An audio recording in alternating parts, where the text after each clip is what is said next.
So we've all been there. We've seen projects fail, timelines pushed, and then we've also seen some leaders who lose it. They start yelling, they start shouting, they start throwing people under the bus, deflecting and finger pointing. That happens a lot. But then there are some leaders who don't do that. They go inward and they start asking questions as to what have they done that they could have done differently. They reflect. So let's look at why is this happening. Some point fingers, others go inwards. Let's look at that. So let's look at a situation of rupture. And what do I mean? Well, projects fail, timelines are slipping, etc.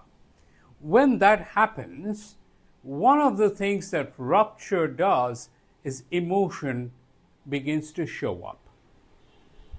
Okay?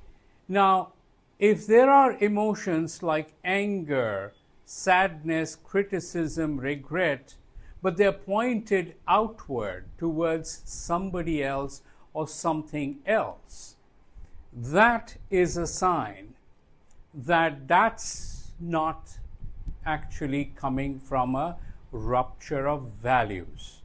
It is coming from a rupture of an external social ideology. Because remember, if we are taking accountability because it's our own value that's not working, then we wouldn't be pointing fingers and directing our emotion outward. So this is where we detect if it is coming from my own values not working, or is it because I've been living somebody else's life and wearing a different mask. That's the difference between a grounded leader and an ungrounded leader.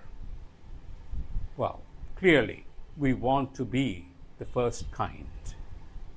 So now you know what a rupture is.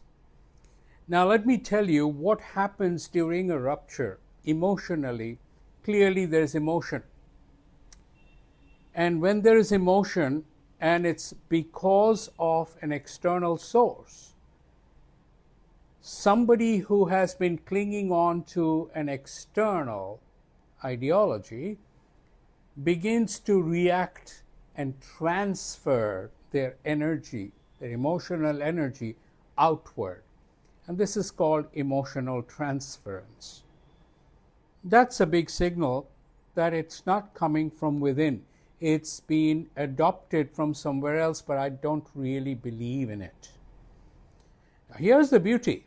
However, if it is a core value or a true value, personal, then the natural tendency when such a rupture happens, meaning something falls apart, is I go inward and I start reflecting, what could I have done differently and what am I going to do differently next time?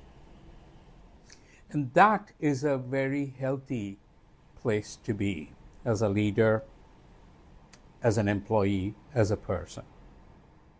So I have created a checklist where you can actually identify and separate what's a value and what's a social ideology. This way, you become more aware of when your reactions are happening in real time. Why are they happening? Where is that reaction being pointed towards?